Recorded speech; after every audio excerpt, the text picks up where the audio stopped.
Good morning everyone, welcome back to Priyanka নানা blog. আশা করছি তোমরা সবাই খুব ভালো আছো। তো বল, কালকে রাত্রে কেমন কাটলো তোর? খুব বাজে, বিভৎস রকমের বাজে, মানে খুব খুব খুবের নিচেও যদি কোনো বাজে থাকে তাহলে সেইভাবে। রাতটা তো বাদ দাও, দিনটাও সেভাবে কেটেছে। দিনটা তো কিভাবে কেটেছে বললাম, রাতটা এবার বলি। রাত্রিবেলায় শুয়েছি, কারেন্ট আসলো। কালকে তো ট্রান্সফর্মার খারাপ হয়ে গেছিলো, চেঞ্জ করেছে। রাত্রে কারেন্ট আসলো রীতিমতো, আসার পর কিছুক্ষণ পর আবার চলে গেল, আবারও আসলো। এবার রাত্রিবেলায় কি হয়েছে, মানে এমনিতে তো ভোল্টেজ থাকে না আমাদের এইদিকে, তারপরে রাত্রিবেলায় 3-4 বার, একবার ছাদে একবার ঘরে, একবার ছাদে একবার ঘরে। এবার ভাই তো ভাই ঘরে ঘুমিয়েছে, ভাইকে ডাকছি, ভাই ওঠ ছাদে যেতে হবে ভাই, এইরকম করে মানে হুট করে ডাকে, যদি ভয় পেয়ে যায়। তো ওকে প্রায় 3-4 বার ডেকে ডেকে ছাদে নিয়ে গেছে, আবার ছাদে ঘুমিয়ে গেছে, আবার ছাদ থেকে ডেকে নিচে নিয়ে এসেছি। তো আমাদের কালকে সারা রাতটা এইভাবেই কেটেছে সবার, আমার, মার, বাবার, ভাইয়ের, সবার। আর বাই দ্য ওয়ে, কালকে একটা কথা বলতে ভুলে গেছি, আমাদের এখানে না, আমাদের বাড়ির ঠিক পাশে একটা বাড়ির পরে আমার এক বৌদির মা মারা গেছে। মানে ওনার সানস্ট্রোক হয়ে গেছিল, মানে এত পরিমাণে রোদ গরম পড়েছিল, আর ওনার একটু শরীর খারাপ ছিল। তো উনি সুস্থ ছিলেন সকাল থেকে। এবার কি হয়েছে, বাড়ি যাওয়ার জন্য স্নান টান করে ঘরে উঠেছে। এবার তার মধ্যে কিছু একটা হয়ে গেছে, মানে যে মানুষটা সকাল থেকে নিজে হাতে সব কিছু করছে, নিজে পায়ে চলাফেরা করছে, একা একা জল তুলে টিউবওয়েল থেকে স্নান করছে, সেই মানুষটা হঠাৎ করে কি করে মারা যায় বলো? মানে এগুলো না ভাবলেই কেমন একটা লাগছে। আর যেভাবে রোদ পড়েছে, স্বাভাবিক মানে কি বলবো, এটা সত্যি মেনে নেওয়া যায় না। ফুল বোতলের জল খাবি, ঠান্ডা বেশি মেশাস না। হ্যাঁ, মাসি ওকে বলে দিয়েছে বাবা অনেক করে জল খেতে। এবার আমি ওকে একটা বোতল দিয়ে দিয়েছি, আমি ওকে বলেছি মেপে মেপে জল খাবি, তাহলে পরিমাণটা বুঝতে পারবি। তো সেই কারণে বোতলে জল ঢালছে এখন। অ্যাকচুয়ালি না, পেটে পাথর হয়েছে, মানে এইটুকু বয়সে যে সত্যি মানুষ এখন কেউ সুস্থ থাকছে না, এটা বিশ্বাস করা যায়, এটা ভাবা যায় বলো? ওইটুকু ছেলের পেটে পাথর। আমি স্নানটা সেরে নিই, স্নান সেরে রান্না বান্নার দিকে যেতে হবে। তো চলো দেখতে থাকো আজকের ব্লগটা। আমার প্রত্যেক দিনের সকালটা এইভাবেই শুরু হয়। সকালবেলায় যখনই ঘুম থেকে উঠি না কেন, আগে ব্রাশ করার পর আমি জল খেয়ে নিই, মানে যতটা পারি আমি জলটা খেয়ে নিই। আর আমার হাতে যে বোতলটা দেখছো, এই বোতলটা মেপেই আমি সারাদিনে জল খাই। মোটামুটি 3 বোতল খাওয়া হয়ে যায়। আর সকালবেলাতেই সব থেকে বেশি জলটা আমি খেয়ে নিই। মানে কি জানি, সকালবেলায় আগে পারতাম না, তবে এটা হচ্ছে মানুষের অভ্যাস। আমি মানে আগে খালি পেটে জল খেতে গেলেই বমি উঠে যেত, বাট এখন আর কিছুই মনে হয় না। দেখতে পাচ্ছ, 1 বোতল নিয়ে পুরো মানে অর্ধেকটাই শেষ করে ফেলেছি খেয়ে। অনেকে সকালবেলায় উষ্ণ গরম জল খায়, হ্যাঁ সেটা খাওয়া ভালো, কিন্তু আমি না এই গরমের টাইমে উষ্ণ গরম জল খেতে পারি না, আমার একটু অসুবিধা হয়। সেই কারণে আমি ওই হালকা যেটুকু ঠান্ডা মানে খাওয়ার মতো সেইটুকু নর্মাল টেম্পারেচারের জল যেটা হয় আর কি, সেটাই খাই। তো এখানে আমি আর ভাই এখন চা বিস্কুট খাচ্ছি। চা বিস্কুট খাওয়ার পর ওইদিকে আবার রান্না বসাতে হবে, কারণ মা ওইদিকে টুকটাক বাইরের কাজগুলো করছিল। আর আমি ভাবলাম যে চলো আজকে যেহেতু হ্যাঁ মাসির বাড়ি যেতে হবে, আজকে ভাই, আমি, মা সবাই মিলে, তোমাদেরকে তো বললাম মাসির বাড়ি যাব। তো সকালবেলায় যেহেতু কিছু একটু খেতে হবে, চামড়ি খেয়ে তো আর ভাইকে পাঠিয়ে দেওয়া যায় না। তো বাড়িতে মাছ ছিল, তো আমি মাকে বললাম যে ঠিক আছে, আমি তাহলে রান্নাবান্নাটা সেরে নিই, তুমি ওইদিকে যে কাজগুলো আছে সেই কাজগুলো সেরে স্নান করে রেডি হয়ে নাও। আমার মানে কোথাও বেরোতে খুব একটা লেট হয় না, তো সেই কারণে মা বাইরের ওইদিকে কাজ করছিল আর আমি এদিকে রান্নাটা সেরে নিচ্ছিলাম।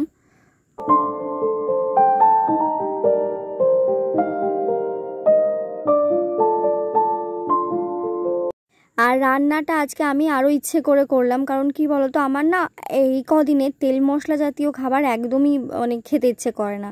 আর আমি রান্না করলে তেল মানে মশলাপাতি যাই বলো একদম কম কম দিই। আমার রান্না না সহজে কেউ খেতে পারবে না। যারা স্পাইসি খাবার পছন্দ করে তারা তো একদমই খেতে পারবে না, যেমন আমার বাবার পছন্দ হয় না আমার হাতের রান্না। তো আমি ওইদিকে দেখতে পাচ্ছ তরকারিটা হয়ে গেছে, আর এইদিকে আমি লিওর জন্য মাছ আর মুসুর ডালও সেদ্ধ করে নিয়েছি। হ্যাঁ, লিওকে এখন থেকে আবার ওর খাওয়ার নিয়মটা একটু চেঞ্জ হয়েছে, ডাক্তারে বলেছে ওকে যেহেতু প্রোটিন জাতীয় খাবার খাওয়াতে হবে, তাই মুসুর ডাল, ভাত আর তার সাথে মাছ দিয়ে সেদ্ধ করে ওকে খাওয়াই, আর ও সেটা খুব ভালোভাবেই খায়। ইস রে, দেখে নিল যা, ওর ভীষণ লজ্জা। সো আমরা স্নান করে রেডি হয়ে গেছি, মা ওদিকে রেডি হয়ে গেছে, আমরা 3 জনেই যাবো, আমি, মা, ভাই। তো গত ভিডিওতে একটা কথা বলেছিলাম তোমাদেরকে যে আমার যে ভাই মারা গেছিল, মারা যাওয়ার সময় মানে দাহ করার আগে তার ভাই বউয়ের সব কিছু মানে ওকে নিয়ে মীমাংসা হয়েছিল, এরকম একটা কথা বলেছিলাম। তো ওই ভিডিওটাতে কোন ভাইয়ের কথা বলেছি সেটা আমার অবশ্যই উল্লেখ করা ছিল, আমি সেটা বলতে ভুলে গেছি। তো অনেকে জানতে চেয়েছো, সেটা হচ্ছে হাট পাগলা, তো অনেকে জানতে চেয়েছো, অনেকে হয়তো এটা ভেবেছো যে আমি আমার নিজের ভাইয়ের কথা বলছি। না, আমার ভাই তো অ্যাবনর্মাল ছিল, ভাই তো 15 বছর বয়সে মারা গেছে, ওর তো বিয়ের কোনো প্রশ্নই ওঠে না। আমি যার কথা বলছি সেটা হচ্ছে আমার মাসির ছেলে, মানে আমার নিজের মাসির ছেলে। আর ওই মাসিটা মারা গেছে, তো ওই ভাইয়ের কথা বলছিলাম আমি আর কি। আর হ্যাঁ, গৌতমের কথা বলছি, তোর তো ভালো মনে আছে। আরে বাহ, ওই দাদা, ওই ভাইটার নাম ছিল গৌতম। আর আরও একটা কমেন্টের উত্তর দিই, সেটা হচ্ছে একজন কমেন্ট করেছে যে লোভ নেই বলো না, ব্যাপারটা যদি লোভ নেই বলো তাহলে ওটা আনন্যাচারালি শোনায়। সত্যিই তাই, লোভ নেই কথাটা সত্যি আনন্যাচারালি। এটা যদি কেউ বলে সে অবশ্যই মিথ্যে কথা বলবে, সত্যি কথা বলবে না। তো আমি ব্যাপারটা ওইভাবে বলিনি, তো আমার হয়তো বুঝতে ভুল হচ্ছে। আমি বলেছি আমার অন্যের জিনিসের ওপর লোভ নেই। হ্যাঁ, আমার টাকা পয়সার লোভ কার না থাকে, আমারও আছে। এই যে আমি এখন যতটুকু ইনকাম করছি, আমি তো চাইবো যে আরও বেশি টাকা ইনকাম করি, আরও ভালোভাবে যেতে থাকতে পারি। টাকার লোভ সবার আছে, আমারও আছে, বাট আমি বলেছি তোমাকে কথাটা বুঝতে হবে, সেটা হচ্ছে আমার অন্যের জিনিসের ওপর লোভ নেই। বুঝেছো? ক্লিয়ার? তো একা একা খাচ্ছিস লস্যি? নিয়ে যা একটা। বলো, বাইরে তো এত রোদ, আমি তো এই ওড়নাটা জড়িয়ে যাবো, তারপরে সানগ্লাস পরবো, হাতে স্কিনার পরে নিয়েছি। ওকে বলছি বাবার একটা টুপি আছে ওটা মাথায় দে।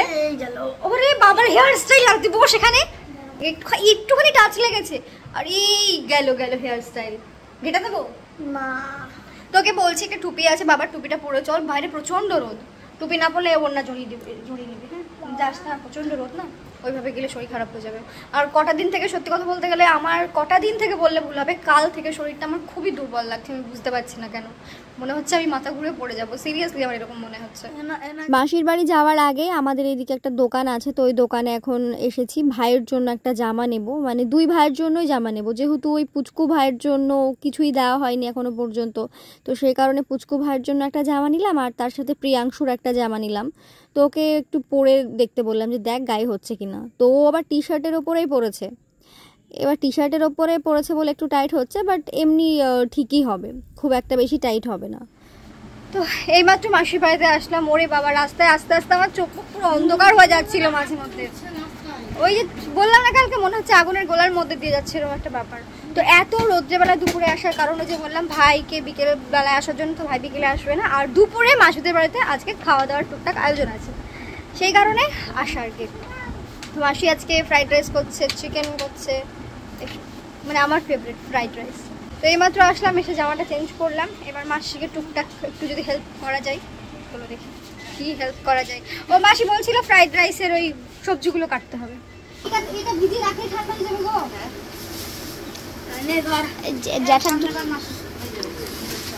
এটা থো ভাই। হ্যালো গাইস, চলে এসেছি আমার মাসির বাড়ি।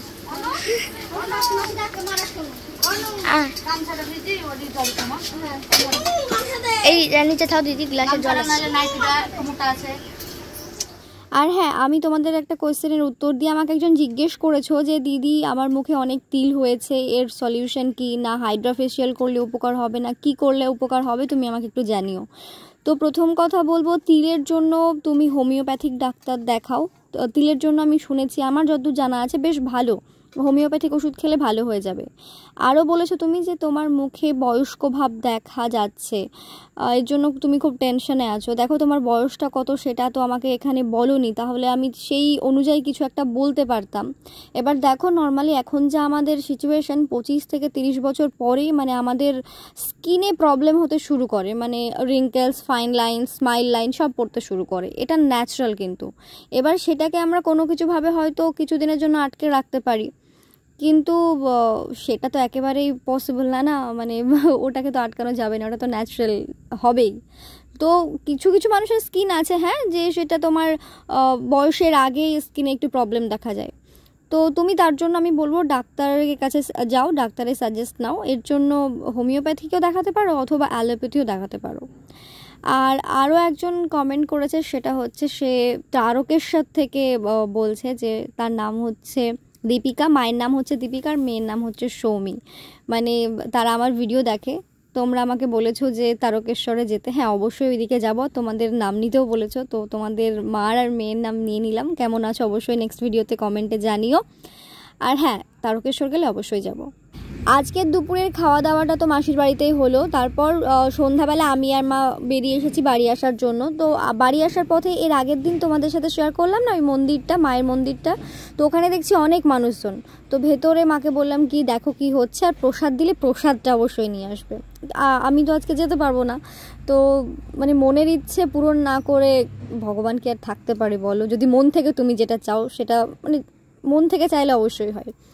তো আমি ভেতরে যেতে পারিনি বলে দেখছি মা প্রসাদ নিয়ে এসেছে, ফলের প্রসাদ, আর তার সাথে মলিদা জাস্ট আমার ওয়াও লাগে খেতে, খুব ভাল লাগে।